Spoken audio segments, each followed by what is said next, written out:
Hello বন্ধুরা, আশা করি প্রত্যেকেই ভালো রয়েছো। হলিডে কোচিং ইউটিউবের চ্যানেলের পক্ষ থেকে সবাইকেই স্বাগতম জানাই। তোমাদের ক্লাস 12-এর থার্ড সেমিস্টারের ভোকেশনালের পরীক্ষা 15 তারিখে রয়েছে। সেই ভোকেশনালের ইটি এবং এগ্রিকালচারের কেমিস্ট্রি বিষয়ের এমসিকিউগুলো পূর্বের যদি না দেখে থাকো, ডেসক্রিপশান বক্সের লিঙ্কে অথবা আই বাটনের লিঙ্ক থেকে দেখে নেবে, অথবা ভিডিওর পরে যে আইকনগুলো উঠবে সেখান থেকে তোমরা দেখে নিতে পারো। আজকে আমি তোমাদের দ্রবণ অধ্যায় থেকে 29টি প্রশ্ন উত্তর উপস্থাপন করব। যে প্রশ্ন উত্তরগুলোর পরীক্ষা পড়ার সম্ভাবনা খুবই বেশি। সবাইকেই বলবো সম্পূর্ণ ভিডিওটি সম্পূর্ণ জ্ঞান লাভের জন্য দেখবে। যদি কোনো মতামত থেকে থাকে কমেন্ট সেকশানে জানাতে ভুলবে না। আর প্রশ্নগুলো কিন্তু লিখে লিখে তোমরা তৈরি করবে যাতে তোমাদেরই সুবিধা হয়। তাহলে আমরা পরপর প্রশ্নগুলো দেখে নেই। প্রথম প্রশ্ন, দ্রবণের কয়টি অংশ কি কি? দ্রবণের দুইটি অংশ, দ্রাব্য এবং দ্রাবক হলো দ্রবণের দুইটি অংশ। এর পরের প্রশ্ন, দুই, সার্বজনীন দ্রাবক কাকে বলা হয়? সার্বজনীন দ্রাবক বলা হয় জলকে। তিনের প্রশ্ন, কঠিন দ্রবণের উদাহরণ হলো, এই যতগুলো উদাহরণ হয় আমি ততগুলোই দিয়েছি। পিতল, কাঁসা, ব্রোঞ্জ, জার্মান সিলভার এগুলো সবই কঠিন দ্রবণের উদাহরণ। চারের প্রশ্ন, জল একটি ড্যাশ অণু। জল একটি যৌগিক অণু হতে পারে, পোলার অণু যদি অপশান থাকে পোলার অণু হতে পারে। এরপরে পাঁচের প্রশ্ন, দ্রবণে দ্রাবকের কণাগুলির ব্যাসার্ধ কত হয়? প্রকৃত দ্রবণের দ্রাবকের কণাগুলির ব্যাসার্ধ এখানে হওয়া উচিত ছিল 10⁻⁸ সেমি বা তারও কম প্রকৃত দ্রবণে দ্রাবের কণাগুলি ব্যাস হয়। ছয়ের প্রশ্ন, গাঢ়ত্ব অনুসারে দ্রবণ কয় প্রকার ও কী কী? গাঢ়ত্ব অনুসারে দ্রবণ 3 প্রকার, সম্পৃক্ত, অসম্পৃক্ত এবং অতিপৃক্ত দ্রবণ 3 রকমের। পরের প্রশ্ন, উপরোক্ত দ্রবণগুলোর মধ্যে কোনটি অস্থায়ী? অতিপৃক্ত দ্রবণ খুবই অস্থায়ী, একটু নাড়িয়ে দিলে বা তাপমাত্রা একটু কমিয়ে দিলে দ্রাবকগুলো তৃতীয় পড়বে দ্রবণের তলাতে।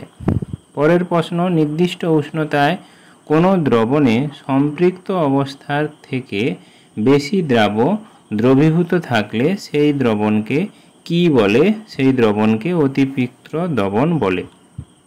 নয়ের প্রশ্ন, নির্দিষ্ট তাপমাত্রায় কোনো দ্রবণে সম্পৃক্ত অবস্থার থেকে কম দ্রবীভূত থাকলে সেই দ্রবণকে কি বলে? সেই দ্রবণকে বলে উত্তর অসম্পৃক্ত দ্রবণ। 10এর প্রশ্ন, সম্পৃক্ত দ্রবণের তাপমাত্রা বৃদ্ধি করলে সেই দ্রবণ কিসে পরিণত হয়? অসম্পৃক্ত দ্রবণে পরিণত হয়। পরের প্রশ্ন, দ্রবণে দ্রাব্যতা তাপমাত্রা বৃদ্ধি করলে কীরকম পরিবর্তন হয়? তাপমাত্রা বৃদ্ধি করলে বাড়ে। 12 প্রশ্ন, দ্রবণের কলিগেটিক ধর্ম সর্বদা নির্ভর করে দ্রাবটির প্রকৃতি কেমন হয় তার উপর নির্ভর করে। সেই দ্রাবটির প্রকৃতি কেমন হয় না অনুদ্বায়ী হবে এবং দ্রাবটি হবে তোমার লঘু দ্রবণ হবে। কলিগেটিভ ধর্ম সর্বদা নির্ভর করে লঘু দ্রবণের জন্য। কলিগেটিভ ধর্ম কোন বিশেষ ধর্মের উপর নির্ভর করে না দ্রবণটা যেন লঘু দ্রবণ হয় বা আদর্শ দ্রবণ হয়। 14 প্রশ্ন, লঘু ও অনুদ্বায়ী দ্রাব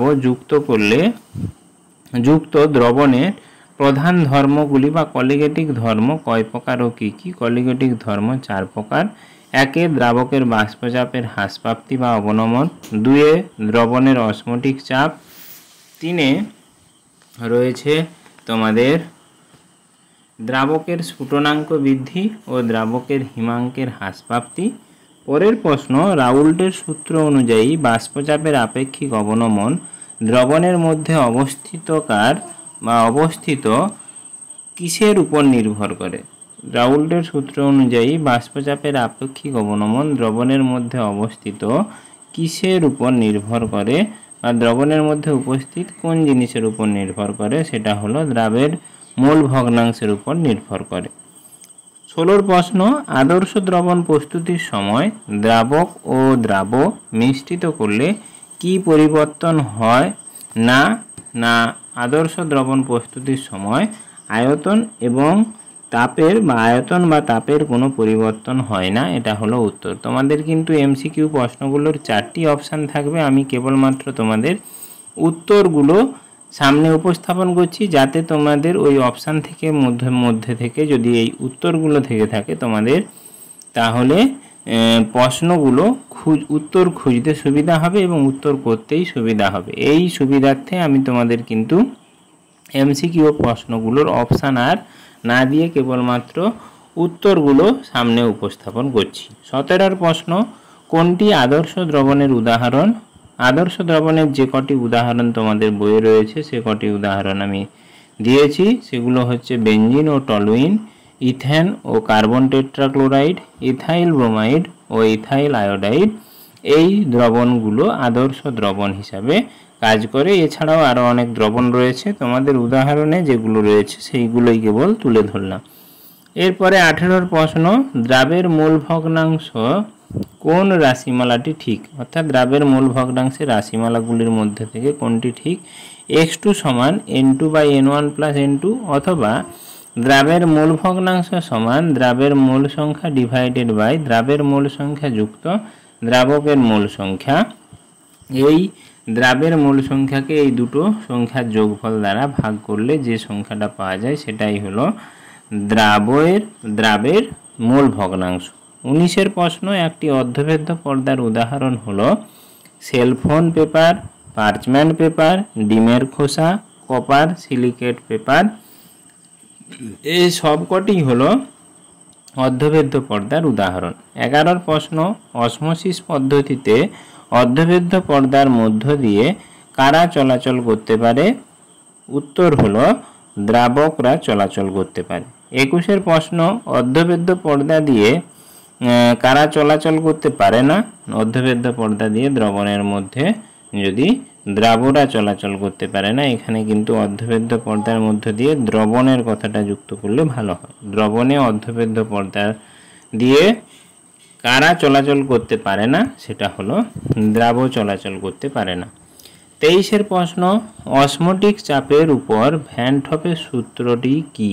সেটা হলো পিভি সমান এনআরটি, যেখানে পি হলো প্রেসার বা চাপ, ভি হলো আয়তন, এন হলো মোল সংখ্যা, আর হলো সার্বজনীন গ্যাস ধ্রুবক, টি হলো তাপমাত্রা, অথবা পি সমান সিআরটি, যেখানে সি হলো গাঢ়ত্ব।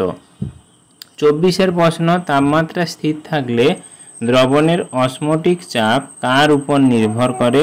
উত্তর হলো গাঢ়ত্বের উপর নির্ভর করে দ্রবণের তাপমাত্রা স্থির থাকলে। 25 প্রশ্ন, দ্রবণের গাঢ়ত্ব স্থির থাকলে দ্রবণের অসমোটিক চাপ কার উপর নির্ভর করে? যখন গাঢ়ত্ব স্থির থাকছে তখন অসমোটিক চাপ পরম তাপমাত্রার উপর নির্ভর করে। তাপমাত্রা স্থির থাকলে অসমোটিক চাপ একবার গাঢ়ত্বের উপরে, আর তাপমাত্রা যদি চাপ পরিবর্তন গাঢ়ত্ব যদি স্থির থাকে তখন তাপমাত্রার উপর নির্ভর করে।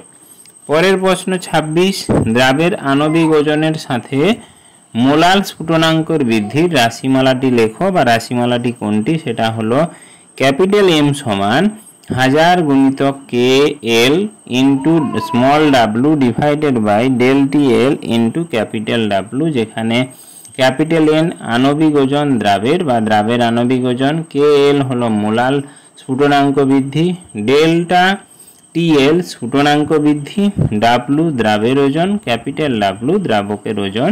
এই রাশিমালাটি হলো স্ফুটনাঙ্ক বৃদ্ধির তোমার রাশিমালা। 27 প্রশ্ন, বিপরীত অসমোসিস পদ্ধতিতে দ্রবণের উপরে কি প্রয়োগ করা হয়? উত্তর হলো অসমোটিক চাপের থেকে অধিক শক্তি সম্পন্ন হাইড্রোস্ট্যাটিক প্রেসার বা উদস্থিত শক্তি প্রযুক্ত করা হয় বিপরীত অসমোসিস করার জন্য। দ্রবণের উপরে হাইড্রোস্ট্যাটিক প্রেসার প্রয়োগ করা হয়। 28 প্রশ্ন, বিপরীত অসমোসিসে দ্রাবকের অণুগুলি কোন দিকে প্রবাহিত হয়? বিপরীত অসমোসিস প্রক্রিয়াতে বেশি গাঢ়ত্বের দ্রবণ থেকে কম গাঢ়ত্বের দ্রবণে দ্রাবকের কণাগুলো চলাচল করে। পরের প্রশ্ন 29 প্রশ্ন, দ্রাবের আণবিক ওজনের সাথে মোলাল হিমাঙ্কের অবনমনের রাশিমালাটি লেখো, বা রাশিমালাটি কি? সেটা হলো ক্যাপিটাল এন সমান 1000 into K F into small W divided by capital W into delta T F. Capital M হলো দ্রাবের আণবিক ওজন, স্মল ডাব্লু হলো দ্রাবকের ওজন, ক্যাপিটাল ডাব্লু হলো দ্রাবকের ওজন, আর কেএফ হলো দ্রাবকের মোলাল হিমাঙ্ক অবনমন। আশা করি ভিডিওটি ভালো লেগেছে। ভালো লেগে থাকলে অবশ্যই ছোট্ট একটি লাইক করতে ভুলবে না, তোমাদেরকে বন্ধুদেরকে শেয়ার করে জানিয়ে ভুলবে না, চ্যানেলটি সাবস্ক্রাইব করে চ্যানেলটিকে আরও বড় হতে তোমাদের সাহায্য অবশ্যই প্রয়োজন। আমি জানি তোমরা প্রত্যেকেই সাহায্য করবে। ধন্যবাদ, নমস্কার।